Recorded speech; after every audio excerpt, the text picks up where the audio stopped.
r/IDontWorkHereLady, episode 22. I already said I don't work for you, leave me be. This happened a few hours ago, and I decided to post this here while it's still fresh in my memory. And also here's the obligatory excuse, since English is not my primary language, kinda important for this one. I live in Rio de Janeiro, and had to sort some business downtown, and I already making my way back home, when I get approached by what I assumed was an American tourist. I think he must be American mostly, because of his accent, and how incredibly loud he was. Here's the cast, not the alien, just an entitled tourist me, molasses entity that is myself and amp, #X200B, hey you, kid. I need to geo back to the hotel. Drive me back there now. Me, noticing he was a tourist. I don't work for any hotels, and it's quite dangerous to ask strangers over the streets of a foreign country to take you anywhere. There's an information counter in this building where they may help you. No, I know you work for the, redacted, hotel. And I'll have your head, if don't take me back there this instant. Me, sorry, but I already said I don't work for any hotels, or for you. Excuse me and amp, #X200B. I made my way to the metro station only to find out that the tourist followed me there, and he was mad. I sprinted to the turnstile, used my pass to get through it, and stopped to watch what happened to the tourist from the other side. He stopped chasing me right after I got through the turnstile and was gesturing obscenities at me, and while he was doing so, he left his backpack on the floor. Then in a godly act of instant karma, someone stole his backpack. I burst out laughing and get on the train and make my way home without any other incidents. Wow. I got a silver award. It's my first Reddit award ever. Thank you so much to whoever gave it to me. 2. A gold award. Thank you so much to whoever gave it to this post.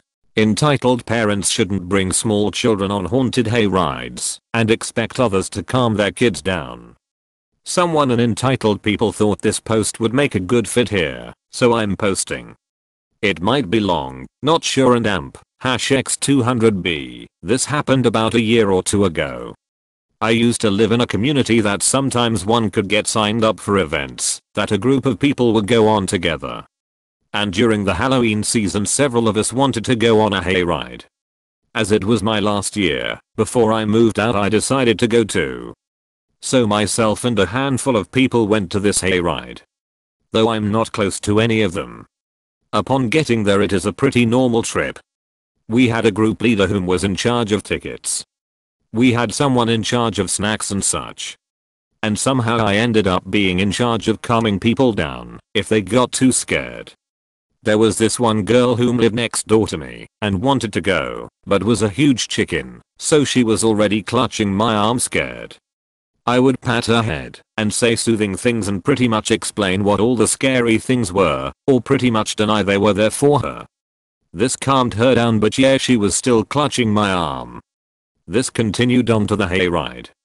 I was trying to calm her down as she was already spooked and complimented her for trying so hard to learn about something new. Seriously, this girl had no clue about hayrides and wanted to know because people kept raving about them. She only stopped when we saw a young woman and man get onto the hayride with children that were clearly too young for it. For crying out loud, she was breastfeeding the smallest one while we waited for the ride to start. The family sat next to me near the front of the hayride. This was a tactic seating, since less scariers stick around the front part. Yes, you get scared first, but if you have a good eye you can spot the scares before they happened. So I looked at the small children and said, hello, how old are you two? Are you excited? Do you watch horror? I asked, trying to gauge their possible fear level.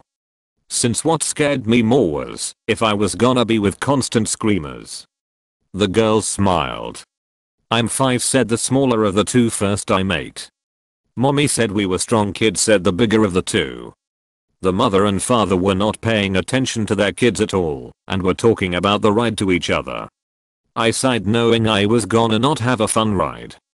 I already had to calm down one person. I was now worried I would have to calm down more. My neighbor clung to my arm whispering her fears in my ears as the hayride shook about going down the path. We came to the person whom told us about the ride and its rules. I felt small hands creeping onto my other arm and one of my legs. I sighed. This was my fate. Nothing scary yet, and now 3 people were clinging to me. Scare. Why? I don't know. I explained to them that person was not gonna do anything to them. After the introduction, the hayride really started. Whoosh. Flames from the first scare part. A trio of screams as I became sandwiched between 3 people clinging to me as they screamed. I reassured them and sighed.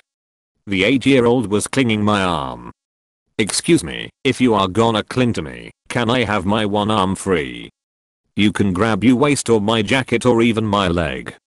I need to be able to signal that you are too scared to scare to the staff if you or the others are. I would tell her, but she hasn't let go even when I did tell her. I said to the kid. The girl grabbed the waistband of my jacket and curled up under my arm as her sister now climbed onto my lap, hiding her face in my chest. I waved to the parents. Your children are scared. Want to do something about it? I called over to them. I did this a few times during the calmer moments, but when there were scares I was calming down the 3 females clinging to me. 2 of which were kids that I didn't know and my full-grown adult neighbor. The parents ignored me each time I tried to get their attention, so I gave up after a while and focused on the fact that the girls clinging to me were terrified. I did each of my tricks to calm down the trio. I spoke kindly and softly, I explained things and even told them when not to look. When scariers jumped onto the hayride I would give them the no scare signal, which I had asked one of the ride operators about beforehand. They were very nice and understanding. I even acted scared with them, so they didn't feel foolish. Got to say, it was exhausting and not fun. The hayride ended after an hour or so, not sure, it felt like forever to me. The people started to get off. That was when the parents noticed their kids at last. Kids, you can let go of the worker. The hayride is done. Did you have fun with the nice Scaramaster lady? Said the father. The girls let me go and thanked me. Excuse me? What? I don't work here. I said, but the father and mother were not listening. They were already walking off with their kids, whom were waving bye to me. I had no idea what they were thinking. I struggled to get off as my neighbor was still clinging on to me, crying. Not sure how she was more scared than the kids and was still scared. An employee asked me how the ride was as I got off. Apparently I work here, so it sucked. I didn't get to enjoy it at all, thanks to. I started. Glad you had a great time, said the employee, before they went to ask another person what they thought. I and my neighbor rejoined the group from before. Didn't know you were meeting friends. You should have told us, said the leader of the group. I wasn't. They thought I worked here. Can we go home now? I asked, more tired than I should have been. When I got home I found marks on my arms, legs, and torso from the trio clinging to me too hard. In the end no one really listened to me, and I didn't get to enjoy anything. So yeah, next time I'm going with a friend only. I'm Asian, so I must work here. Quick story. I'm from Hawaii, and I'm part Chinese. I was visiting San Francisco with my family a few months ago, and we went to Westminster Mall. We went down to the food court to grab a quick bite. When we were done, I picked up our trays and put them away. Upon returning to our table, the woman at the table next to us turns to me and hands me her tray. She says, "Can you take this please?" In the moment I hesitated, I could see her instant irritation. So, for shits and giggles, I took it and placed it on the cart of an actual employee passing by and returned to my seat. By now, my daughter, husband and I are all giggling. The kind that you can't stop.